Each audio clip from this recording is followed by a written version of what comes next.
The local legend of the Piasa Bird says that many thousands of moons ago, before the arrival of the white man, when the great creatures roamed the prairie, there existed a bird-like creature of such great size he could easily carry off a full-grown deer in his talons.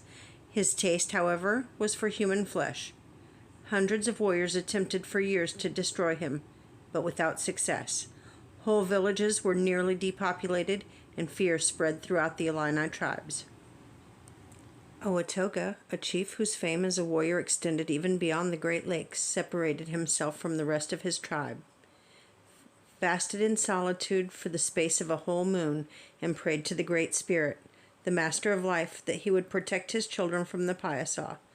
The Great Spirit appeared to Owatoga in a dream and directed him to select 20 of his warriors, arm each with a bow and poisoned arrow, and conceal them in a designated spot.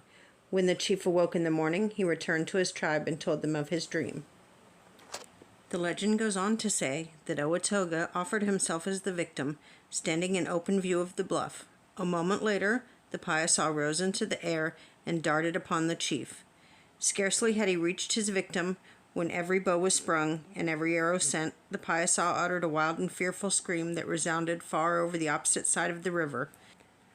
Allegedly, a likeness of the monster was carved into the stone to commemorate the event. In 1673, Marquette and Joliet journaled about the Piasa bird when they traveled the river. In 1836, author and professor John Russell wrote a fun little story about the legend of the Piasa bird that became wildly popular. Because John Russell was an educator, people took the story as a fact. But Mr. Russell wrote about half a dozen fictional works as well. One of the stories that Russell wrote was the story about Owatoga. To back up his story, Russell claimed that he knew the location of a secret cave full of bones left by the Piasa bird. It is said at this point the only evidence of the cave's existence is a hand-drawn map. It's an entertaining story, and it's been told over and over, and written over and over, and published over and over. Historians don't know when the original Piasa bird was created, but in 1870 it was destroyed to build a highway. No one thought to document what the original art looked like. Local lore goes on to say that the daughter of Owatoga, Laughing Moon, fell in love with a brave from a rival tribe, Black Otter. Owatoga decided that he could not allow them to marry, and so he was going to use the same poison arrows that they used on the Piasa bird to stop the marriage. Only Laughing Moon was shot instead. So Black Otter grabbed Laughing Moon and jumped into the river, and both of them perished. That's the story of Lover's Leap in Alton. In the 1920s, it was decided that the image of the Piasa bird would be recreated at that spot. But that spot was also destroyed in the 1950s. Where the Piasa bird is now is its third location. The caves behind it are part of an old quarry. They are not associated with the original bone cave. They have big plans coming for this park, though. They're going to move the visitor center down here. They'll start doing bike rentals and all kinds of exciting things. So I'll be looking forward to that.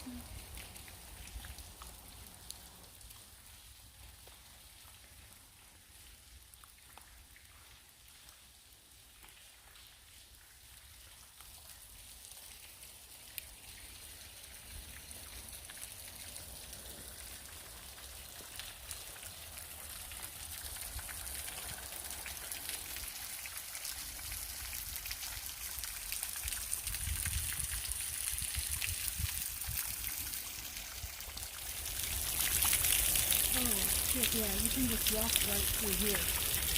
Or you can just run up the trail over this more cave.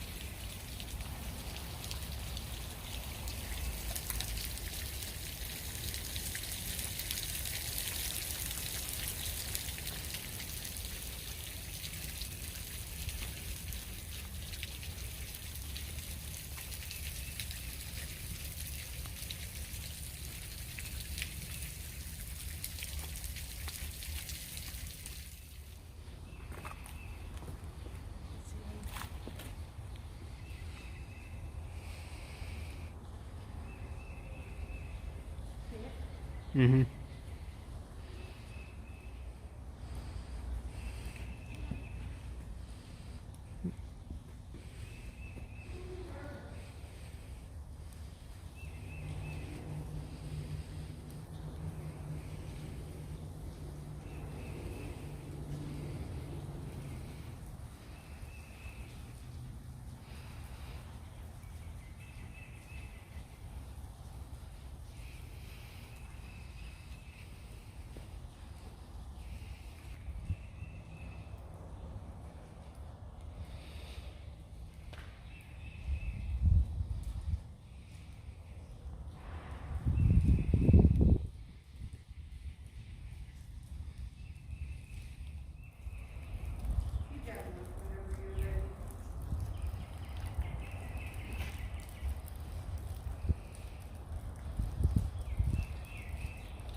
Okay, don't go down there. You don't want to be a professional spelunker?